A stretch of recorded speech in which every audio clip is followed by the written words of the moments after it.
Hello guys! For today's video ay pupunta tayo sa Tagaytay. So 8 AM in the morning na yan. And nakarating kami ng Tagaytay ng 9 AM.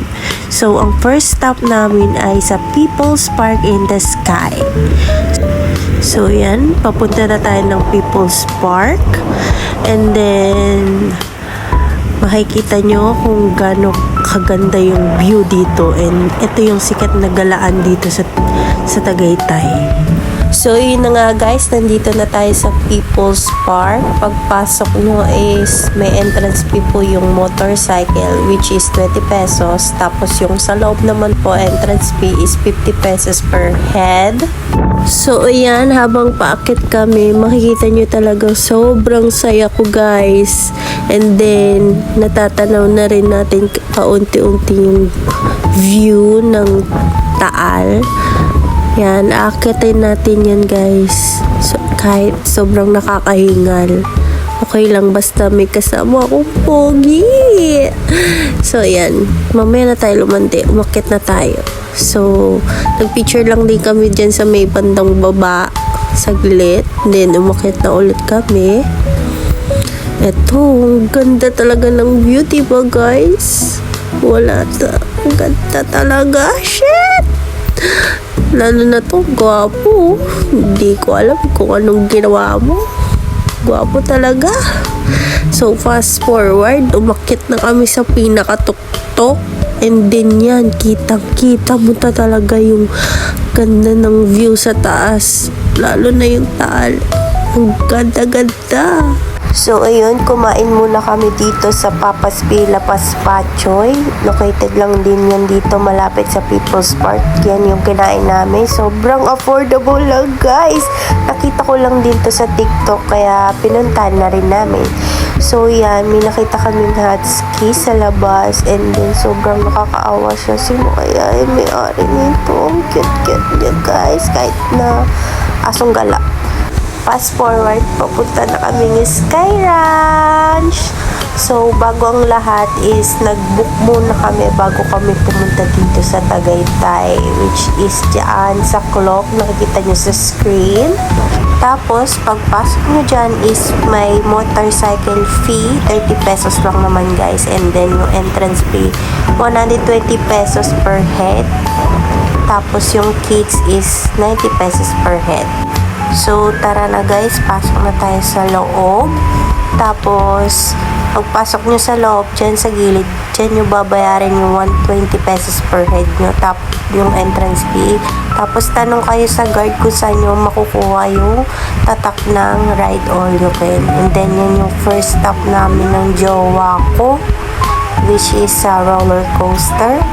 Ayan guys, sobrang saya kahit na patabingi-tabingi na ako, parang malalaglag ako dyan hindi ko malaman, pero ang saya ng experience kahit na first timer ko lang. Takot talaga ako guys. And then next, tinaride din namin yung mini roller coaster dyan na pambata. Ang saya kasi medyo chill ride lang din siya, hindi siya ganun nakakatakot unlike dun sa nauna. And then yan, nag-carousel din kami. Syempre, itatry din namin to kahit pambata to, kasama dito sa rides. And then next, ito namang tower, Diyos ko day, parang naiwan yung kalalawa ko sa taas. Ewan ko ba dito sa jowa ko kung ano na lang talagang gusto niyang masakyan. Kung saan nakakatakot, dun pa gusto sumakay. Tapos inaasar niya pa ako dyan guys. Tuwang-tuwa pa siya. Sabi niya, daig ka pa ng bata. Tapos sumakay na rin kami ng Ferris wheel. Nagpa-picture na rin kami. 250 pesos lang yan guys. Tapos ayan, nagmahal-mahalan lang kami sa taas. Naglalandi-landian habang tinitingnan itong napakagandang view. Ayan, muni-muni muna hanggang sa makababa na rin. Tapos sumakay din kami dyan guys, kahit nakakatakot yung Vikings na yan. Ewan ko ba dito sa jowa ko, parang papatayin ata ako sa puso. Nakikita nyo naman sa reaction ko, takot na takot ako. And then fast forward, nag bumper car na rin kami. Ayan, binabangga ko siya dyan, guys. Inaasar niya kasi ako dyan kasi hindi daw ako marunong mag-drive dahil syempre first timer nga, pero naging masaya din ako kasi na-experience ko yan. Tapos, nag-try din kami sumakay dito sa train. One time lang siya, guys. One time mo lang siya masasakyan. Ayan, ang ganda ng view, diba? Habang ngayang jowa ko, atat na mag-my-day ng picture niya. Tapos, 5:30 na ng hapon, gutom na rin kami. Kumain muna kami. And then, yan, nagpahinga muna saglit.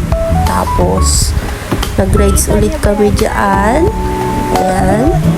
Hindi ko alam kung ano yan. Basta nagpe-pedal dyan, pero ang sakit ang hita naming dalawa. Sumakit talaga sobra. Pero, na-enjoy ko naman. After nyan, umalis na rin kami and pupunta nga kami sa Mahogany Market. Dahil bibili kami ng baka, inutos yan ni tita sa amin. Tapos, pumunta na rin kami sa Starbucks para magkape. Dito lang yun sa may Tagaytay. Tapos, bumili lang naman ako ng buko pie dyan sa mga naglalako. And then, nag-picture na rin. Nagkape-kape lang kami. After namin yan, umuwi na rin kami. Sinurprise naman ako ni tita ng cake na binake niya. Thank you so much po, tita, sa pag-bake ng cake. Yun lang. Tapos na.